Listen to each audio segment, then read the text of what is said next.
Hello, welcome back to the CIRS Summit. I'm Jenny Johnson of the CIRS Healing Collective and Simplified Wellness Designs.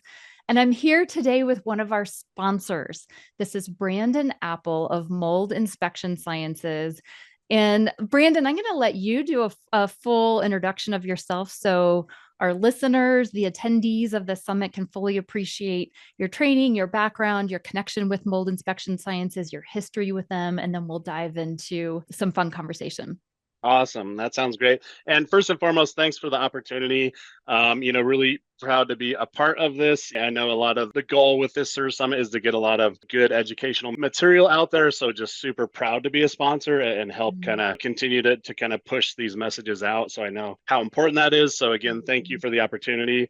I'm really happy to be here. So yeah, my name is Brandon Apple. I'm with currently the president of Mold Inspection Sciences and Mold Inspection Sciences Texas. It was a bit of a journey to get there. I feel like a good journey, that gave me a lot of background that helped me along the way. But, my journey into the mold side of it and environmental started back in about the year 2000 when I was actually doing mold remediation. So did quite a bit of that. I served as a project manager on water losses, mold remediation, mitigation, a lot of crawl space work. I spent more time in crawl spaces than I like to admit, but definitely that was good training for me and really gave me a lot of background in just how these projects, need to be ran. So I did that for about 10 years.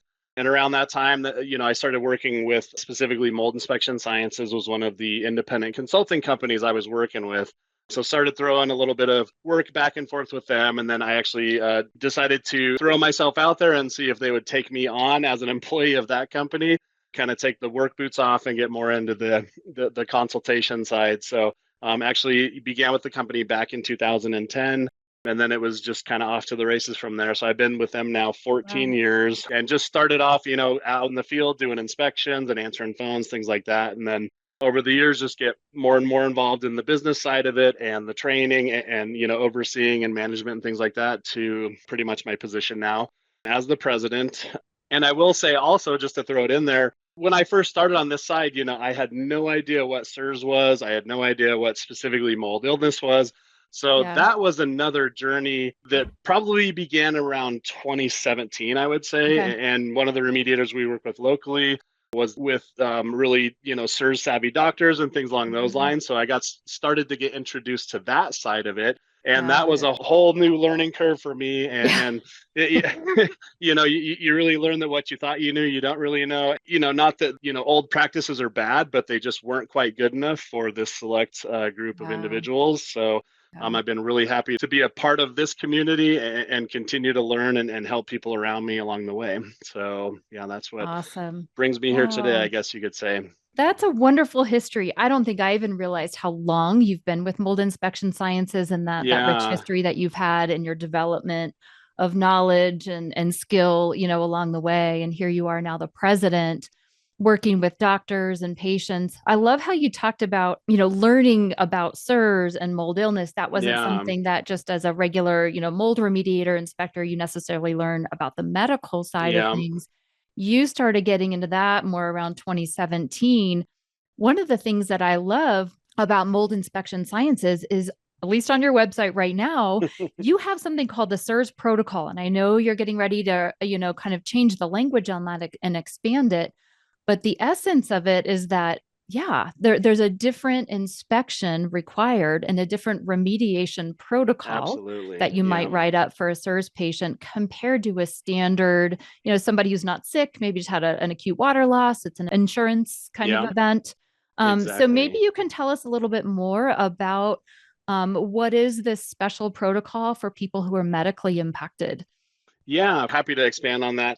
And you're correct. Pretty much we've kind of tagged that as our CIRS protocol. And that enables us to do is really ensure that we're treating our CIRS clients appropriately from top to bottom. And that starts really with the preparation for the inspection on the phone with our sales staff. They already know that they're dealing with somebody who's potentially hypersensitive, who's going to have to be prepared for that more in-depth type inspection and or testing. So they're kind of prepping them on the front end. Then when it comes to our inspection, I'll be quick to say our inspection, I feel like, is top notch, whether you're a CIRS patient or not. One of the things I preach to my guys is leave no stone unturned. even if it's the most minor bit of water damage or this or that, let's investigate that. If anything, let's rule it out as a problem. Yeah. So we do very in-depth training with our inspectors to perform that side of it. When it comes to the testing, as you know, Jenny, we have to get definitely more advanced when it comes to the testing. We're doing the really sensitive MS qPCR sampling, or what a lot of people know as the ERMI and the HERTSMI testing.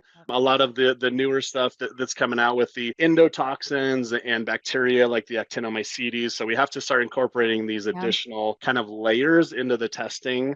And then also, the kind of culmination of all that is what we produce as far as our inspection report and recommendations. Yeah. And those recommendations really have to be keyed in on what needs to be done to properly remediate this project now, because traditional remediation probably isn't going to get that area clean enough for somebody who is hypersensitive, who is in that CIRS category. It's really everything we can do to help ensure that this project is going to be handled properly from start to finish. And again, once we know that, we would traditionally tag them with what we call our CIRS program, which is what you and most of our colleagues know our program by name. So, but that gives me a good opportunity, if you don't mind. I kind of wanted to announce that just to help ensure that we're treating all of the people out there that need us. At the end of the day, not everybody who potentially needs to be on our CIRS protocol knows their, health and or potential sickness as CIRS. So, we work with a lot of individuals who know that they're sick in their environment, who are working with maybe a doctor that doesn't even call it by the name CIRS. And we almost feel like, we're kind of excluding them in certain cases by calling it our CIRS protocol. So we just want to kind of rename that a little bit to just broaden that out a little for our clients. So pretty much, on the first of the coming year, we're going to pretty much just change the naming from CIRS program to mold related illness and CIRS program. So in short, our MRIC program. So I just want to throw that out there.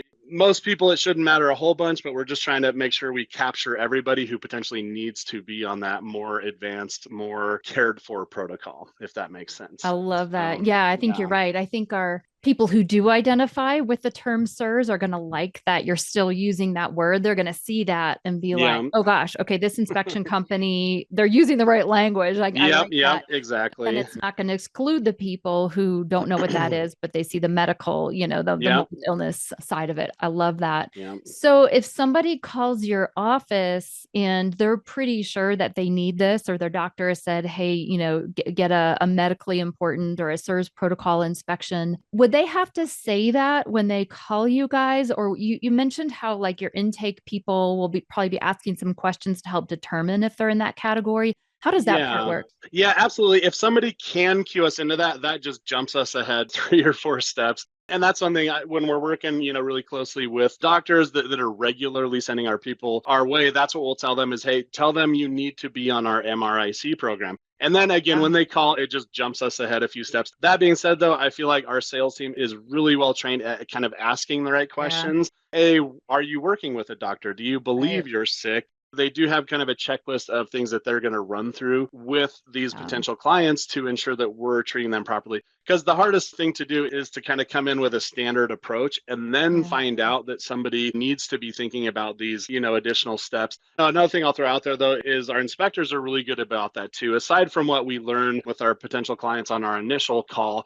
our inspectors are going to kind of interview and sit down with these clients face to face and just talk to them as well. And they're really well trained to look for those kind of key things as well. And it can be as simple as, I've done some testing in the past and it included an ERMI because my doctor told me, okay, those are all key words that are going to trigger them to start to ask more questions, to dig a little deeper and say, hey, actually, I think it's really important that we put you on our MRIC program as opposed to a standard protocol at this point. But again, going back to your original question, yes, if somebody calls in and they know they have CIRS, they know they're sick and they tell us, that just starts the conversation off right. And we can really approach it as best as possible from that point. Yeah. That makes sense. And I will say that I have done that myself. I'm actually local to Brandon. Well, a couple hours away maybe, but local-ish. We're in the same state. And I have used mold inspection sciences personally. I've had my family members use you guys. And I think it was about a year and a half ago. There's a little private school down in Colorado Springs where Yep. both of my kids were in high school. And I get a call from, and they're both recovered CIRS patients, right? Yep. So we Yep. know with the HLA-DR, multi-susceptible, we really don't want them to have a new exposure. I get a call from the principal one day saying, "Hey, Yep. Jenny, I know that your kids are really sensitive to mold and water damage, and I need to let you know that we've had an event at the school. There was a leak." She explained the details and explained what they had done and were planning to do to address it. Yeah. And I asked her if she'd be willing to kind of press pause on their plan Yeah. and have a meeting and reevaluate, because the plan that she was going to go down could have made the school no longer a possible fit for my Yeah, kids. absolutely. So Yep, went for and sure. had this meeting with her, and they had a different local inspector come and basically didn't find anything. And so we knew that there had been water damage, but they didn't find any mold with their Yeah. standard, air sampling is all they did. They said, Yeah. you know what, just for good measure, why don't we just fog the whole school with an antimicrobial, and then like it'll Yeah. kill whatever's here. And this is what the principal said, Yeah. there's no mold, but we're going to fog anyway. And I was like, "Oh, hang on. Yeah. Can we call Mold Inspection Sciences and Yeah. ask for their CIRS protocol? We need to dig a little deeper than just an Yeah, air for sample." sure. And luckily, she was willing to say, "Okay, Yeah. if your family is willing to maybe help with the extra costs, we'll press pause on our plan, make sure." Well, what happened is your guys came down, did a more thorough evaluation, Yeah. and they found some pretty scary molds, actually. Yeah, And it exactly. turns out that Yeah. the school was really grateful. They said, "Gosh, this is stuff that would have made any of us sick. And if we would have just fogged, that wouldn't have gone down well. We really needed this Yeah, removed." So for they were sure. really great. Of course, I was grateful because you guys found what would have made my kids sick. Yeah. Well, plus, Yeah. the entire school. And I'm so grateful to the school that they were willing to go down the pathway and take your recommendations rather than the other guy who just wanted to Yeah. fog. You guys provided some education for them. So that CIRS protocol, or the MRIC, what is it again? Mold related illness and Yeah. CIRS. Yep, I Yeah, got it. correct. Yep. Mold related The illness mold and SIRS. related illness and CIRS protocol, it really is different. They're not just going Yeah. to go and do an air sample and then recommend fogging. So what I heard you say that they're going to get is more of an intake. Your guys are going to come and ask a lot of questions that are going to, guide the inspection about where Yeah. people feel well or don't feel well, where there's been history, all kinds of things. They're going to do dust sampling, which is what we know we need, when we Yeah, have absolutely. something that's not just related to a whole live spore in the air, but what's even settled out in the dust and maybe old and fragmented can still be inflammatory for us. Yeah. So you're going to do that. Absolutely. You're going to spend a longer time digging. I love how you said we're going to leave no rock unturned. So really do a full assessment on the home and then write up recommendations that are safe, Yep. that aren't just based on killing, right? But are Absolutely. based on removal of those Yep. inflammatory agents. So yes, I am very grateful for what mold inspection sciences have done for my family. So tell me what you guys are up to with, I think you have some expansion plans going on. Tell us a little bit about those plans. So actually, we're kind of in the midst of it right now. And kind of what started this, I'm going to plug one of my guys. So Benjamin Blaze, he's our current chief operating officer. And he, even though we weren't currently operating there, he's based out of North Carolina. But he's definitely been an integral part to just really helping us over the past several years. Because of his location, even though he wasn't out doing inspections and doing more of the executive stuff, we thought we'd be crazy not to start thinking about that kind of East Coast expansion. So we were in the works building up to that. And then, as I'm sure everyone saw, the East Coast got hammered with the recent hurricanes, specifically Hurricane Helene hit Georgia really bad, North Carolina, South Carolina. So that kind of prompted us. And kind of at the same time, I'm starting to get calls from some of my affiliates who actually had people in the Carolinas who were needing our services just because of that stuff and previous things building up to that. So we thought, at the end of the day, we'd be crazy not to just jump on this and start to try and help as many people as we can. So we have officially now, we are offering services in North Carolina, South Carolina, and Georgia. So we're really happy to be able to say that. We have some really smart, motivated new individuals on the team that are currently in the process of training. And in the meantime, we have some of our senior staff out there right now actually performing inspections on site with them. what better Oh, way to awesome. train people Yeah. than in actually Right. on investigations? So I'm really happy to be able to say that now we're on the East Coast. This is kind of our first East Coast expansion, but at the end of the day, we want Yeah. to be able to try and help as many people as possible. And as much as I wish I could personally do it, that just will never happen, or my local team here. So the only thing left to do was to continue our expansion to try and help Yeah. as many people in the CIRS community as possible. So really excited to be able to say that now we're on the East Coast officially. That is awesome. So you've done Yeah, such a good job of really, I guess, figuring out how to do it right with what you've got going on in Colorado and in Texas yeah, and really honing that program and getting it dialed in. And now this expansion into new areas just makes sense. So are these 100%. franchises or is it not exactly a franchise? That's a great question. I feel like we get mistaken a lot for being a Okay. franchise. Not that there's anything wrong with franchises, but that's just not how we operate. Okay. We think it's really important to maintain a high standard. All of our new openings are, they're all employees of the same company. One of the big things I feel like that we've done to enable us to do this is really kind of centralize our project management staff. Jenny, going back to your experience with us here locally, I'm sure you are working with a few of my local project managers, such as Benjamin Weezer and or Steve Stockberger. But believe it or not, you're just as likely to deal with them if we're having a problem, for example, in South Carolina.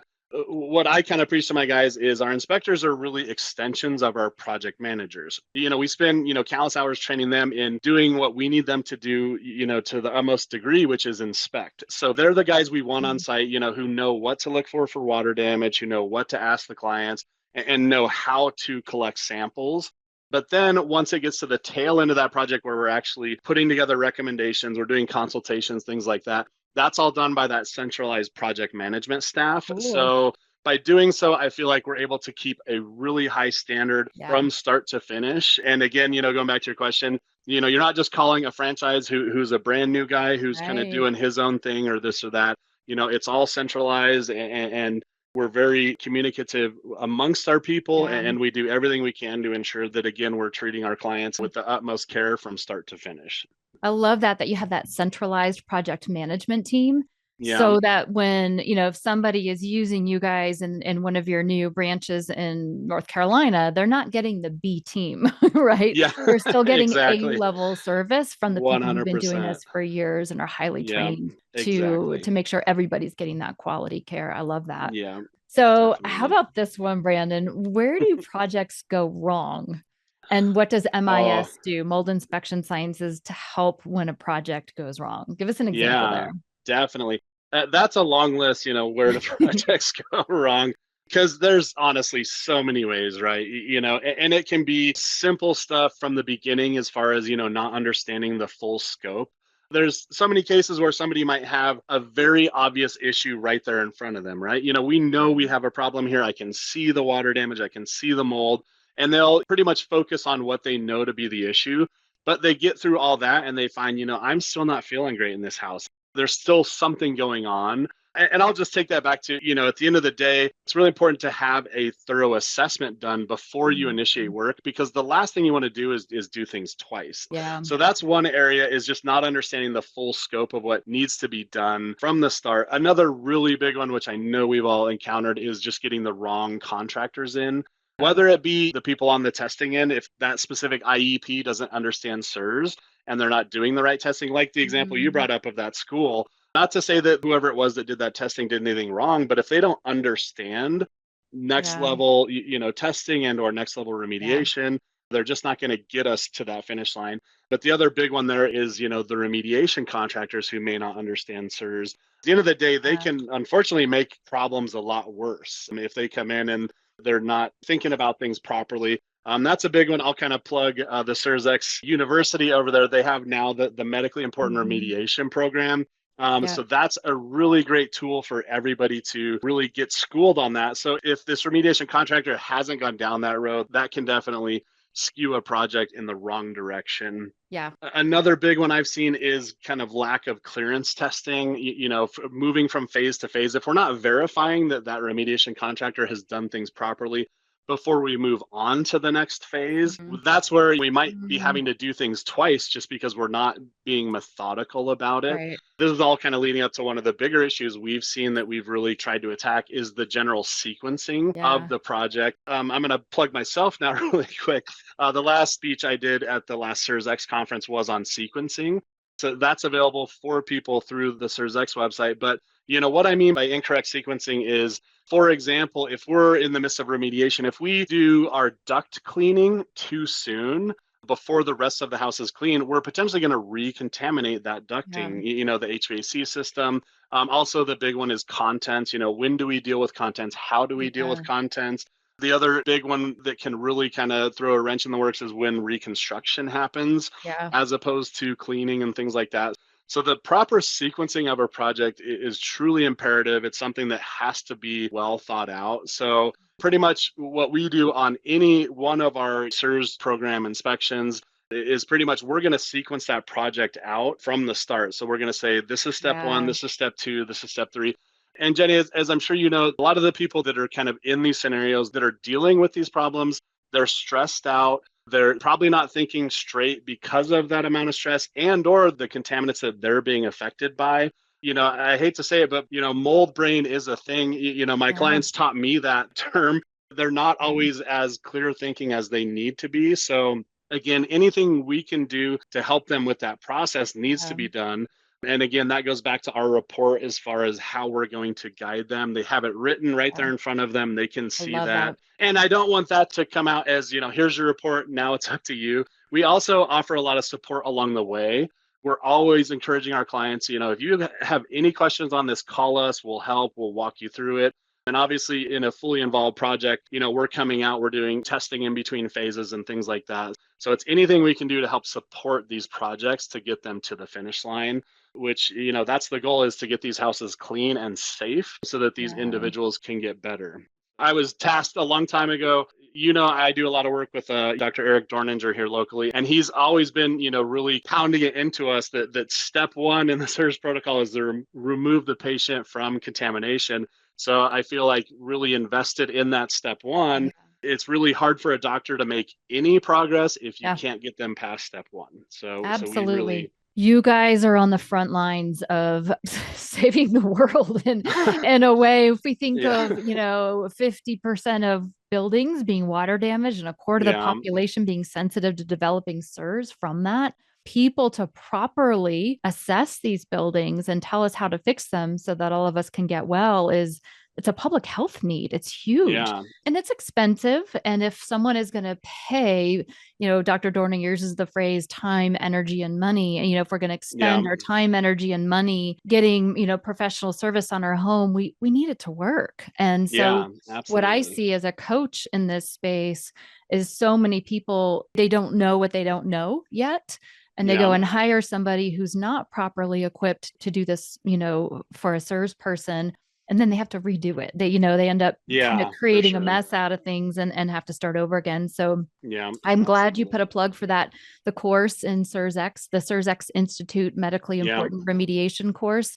You guys are the inspectors and you write up the recommendations, but then we need a remediation company to understand, speak that same language and say, yeah, we can do that. And then work in tandem with you guys.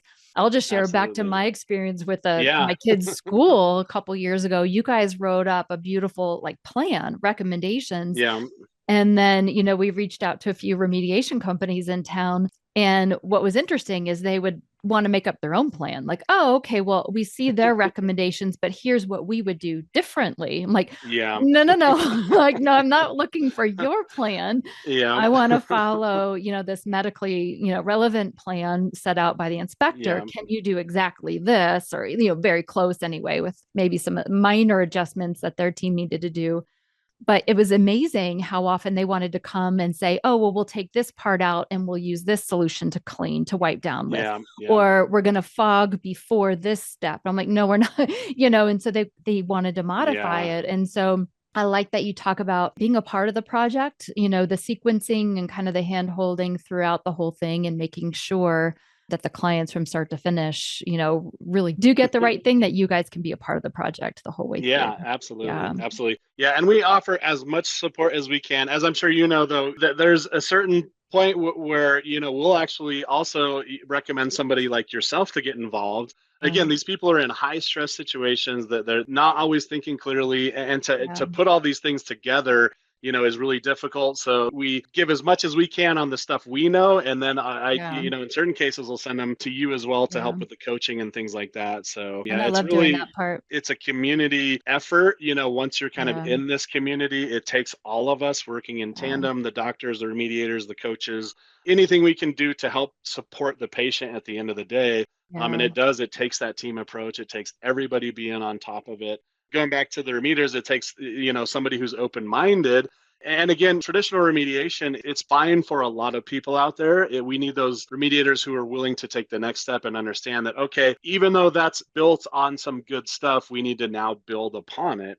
And that's the key, is getting those, individuals who are open to that. The remediation, it's really what we've been doing, just to the upteenth degree. It's, hey, we traditionally wipe this down once. Let's do it 2 or 3 times. Let's not just do it with a wet method. Let's also do a dry method at the end. Hey, I know we've been using all these chemicals for a long time. Let's just rethink that. A lot of our patients can't be exposed to those chemicals. So, let's take another look at that. And it's at its core, mold remediation, this is something I feel like a lot of times we need to be reminded of. Mold remediation is not coming in and killing a bunch of mold. It's removing it. That's the key. Let's remove those contaminants instead of just trying to destroy them or put this harsh chemical on them and oh, this one will break down the cell walls and this one will turn it into air. And let's just focus on the start of it, which is, let's get as much of that contamination out of this space as we can. That's the best thing we can do to help ourselves and our patients along the way. So. I love it. Mold removal, not mold killing. Exactly. And recognizing too that dormant, dead, old mold that is present still probably needs to be addressed and removed. Just because it doesn't seem to be viable or growing doesn't mean it's totally benign, especially for somebody who's sensitive to the inflammatory aspect of mold. So yeah, for sure. A lot of people that hear that, they're kind of getting the landlord special or the handyman response. If it's, oh, this is fine, it's old and dead and it's not even wet and it's not a problem. But that's, as we've learned, that's just a misconception, and we need to get all of it for sure. Whether it's active or dormant, it's still important to us for sure. Yeah. So there's a lot of chatter these days about the bacteria that have always been part of the party, but we're just learning more about some of the types of bacteria and the medically important, I guess, sequelae of being exposed to those bacteria. Yeah. Endotoxins. We're hearing a lot about endotoxins and actinobacteria. You mentioned that you can do dust sampling for these. Is there a specific inspection process for endotoxins or remediation process that you guys are a part of, or would that be somebody else who does that? That's a great question. Endotoxins, I get asked this a lot. Do we offer an endotoxin inspection? And my short answer to that is no. That being said, though, a lot of what causes endotoxins would be checked off with our standard protocol to start with. And for those that don't know, endotoxins, they trace back to things related to like sewer gas and or the associated stuff coming out of our sewer systems. A lot of times if we're getting high endotoxins, it's going to be kind of one of those more apparent, hey, we have a toilet seal that's leaking over here, things like that, and or just a water loss associated with a sewer pipe. It could be the screw in the pipe in the wall that's coming down from the bathrooms above, things like that. So those are going to be easy stuff for us to pick up on. And like you said, we do test for it, obviously. So we're going to have that within our scope. But also, whenever somebody's on our CIRS program, we're being very mindful of the plumbing systems that we have access to. So we're definitely checking things for like dry traps is a common one. The floor drain in the basement, that water can evaporate out of there. And as a result, you could start to get sewer gas creeping up through that. So we're definitely very mindful to look for those type things. Also, a really common source is one of the methods to plumbing these days is installation of Studer vents. And I'm not going to get into detail on that, but it's just kind of a mechanical check valve that's on the sewer system. So we're definitely, whenever we're seeing those, we're identifying them as a potential source of endotoxins. There are certain cases where we might just have to, if we've checked off all of those boxes and we're still getting high endotoxins, oftentimes we're going to have to then send you to, most common is to get some smoke testing done on the plumbing system by a specialized plumber, somebody who understands that system. Yeah. But at least, like I said, we're going to check off probably 3 of the 4 boxes along those lines. But we're not always going to be able to help pinpoint that definitively. But at least we're going to do everything we can. And I do know Michael Schrantz would probably be one of the kind of gurus along these lines. And I know he's putting a lot of effort. And if I'm not mistaken, he might even be talking about that during this conference. Yeah. So I'm going to kind of give a nod to him. You know, we're always trying to better ourselves, and we're definitely paying attention to everything he's putting out there. And I know he's starting to have some cool ways to help us identify. So we're definitely keeping our eyes close on that. And as with anything, we want to continue to get better. So we're going to put more and more effort into it along the way, and really looking forward to seeing, you know, what he and others in our community are really coming up with to help us identify these issues for sure. Yeah. Awesome answer. So I like how you said you're checking like 3 of the 4 boxes. You're doing the dust sampling to see if that shows that there's an elevation of endotoxin exposure. You're looking for sources of like dirty water leaks, right? So endotoxins can come from, like you said, a toilet overflow or a drain pipe leak, you know, dirty dishwasher water or dirty laundry machine water or something. So your CIRS inspection is going to be looking for those potential sources of either mold or endotoxins. Absolutely. And then you can kind of do a basic look for Studer vents, dried out drains, things like that. And if you're not seeing anything, then that's when maybe a smoke test with a plumber would come into play. But there's a lot that you guys could pick up on, and maybe even the lifestyle. If you're like, well, I noticed there's a diaper pail and a cat litter box, and there's a little dog with some accidents going on over there. Like you're in the home, so you can pick up on lifestyle stuff too. That might be absolutely. And I'll tell you, one of the hardest things to do to tell somebody is that their animal might be in any way affecting them. Those are some of the hardest conversations for us to have. Because our animals are our companions, they're our friends, they do so much good for us. We never want to paint them in a bad light, but you absolutely nailed it. You know, litter boxes and things like that can definitely attribute to these things 100%. Yeah, I am one of those people. I'm an animal lover. We've got 2 cats and 2 dogs who are both, they're all 4. No, one of them is a little younger, but 3 of them are 13 going on 14 and starting to have some issues with a variety of things. We've got backyard chickens. So we've got our fair share of potential endotoxin exposures that we're trying to keep as low as possible, because we do love our pets, but we love our health too. Yep, exactly. It's always a balance for sure. And understanding the things you should be diligent with, like cleaning the litter box and not letting it get out of hand and things like that. So I'll never tell anybody to just outright get rid of their companion. It's just be mindful about it for sure. Yeah, there's a way to do it. Well, Brandon, this has been fantastic. I want to end with learning anything that you have to share with the community about things that you've got going on for 2025, in addition to expanding into North Carolina, South Carolina, Georgia. Anything else that MIS is doing new in the coming year? I'm really glad you brought that up. I'm really, excited. Beginning of 2025, we're really going to focus on one new market expansion. It'll be in the Arizona area. So most likely Phoenix, Tucson, Oro Valley. Really excited to get into that market. Actually, one of my lead project managers, Benjamin Weezer, he's actually from there. So, I'm sure he's excited to have an excuse to go hang out with the family here and there. But yeah, we're really excited to focus on that in the upcoming year. And this is also, I feel like I'm throwing a lot of plugs out today, but one more opportunity to throw a plug out is I have heard that the next upcoming CIRS X conference is going to be in Arizona, specifically Tempe. So I think that's really cool. So ideally, we will be up and running prior to that. And as always, we're hoping to be a big part of that conference and get in, and sponsor that and be there to answer people's questions and things like that. So really excited to just continue. It's our goal to help as many people as we can. If anything, this community as a whole, it needs more doctors that understand it. It needs more people on our end that understand it on the testing end. It needs more remediators who understand it.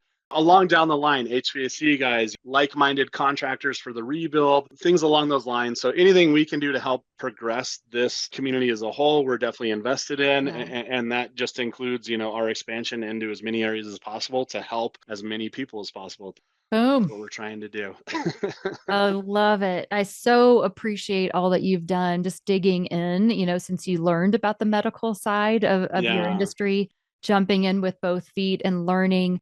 You guys come to all the things. Like, there are a lot of companies out there who are saying they address medically important kind of things. And they may do a great job. But one of the things that I'm so impressed by you guys about is that you come to all the conferences and you aren't just a sponsor. Not that that's huge that you are a sponsor, but you actually speak and teach as well. Yeah. Like you said, you spoke on proper sequencing of remediation project at the last CIRS conference. And I think you spoke at one in Boulder as well. Correct. You are a vendor, a sponsor, and an instructor and a teacher who is leading and changing this industry. So Brandon and Mold Inspection Sciences, we so appreciate your sponsorship of the CIRS Summit. And we hope that a lot of those technicians you mentioned, HVAC and plumbers, remediators, everybody who really needs to learn about like what they don't know that they don't know, but they need to know. I hope that the word spreads through this summit and through a lot of the efforts that you're already a part of through your expansion so that more people can get the help that they need. Thank you. Yeah. Thank you for your sponsorship and thank you for your talk today and for your time. Absolutely. I appreciate you guys and everything you do, and you individually, Jenny. Like I said, I love sending clients to you because I know they'll be well taken care of. But yeah, anything we can do to help, we're happy to be on board and really just honored to be part of this CIRS Summit. So really appreciate the opportunity. Thanks so much. All right. Thanks.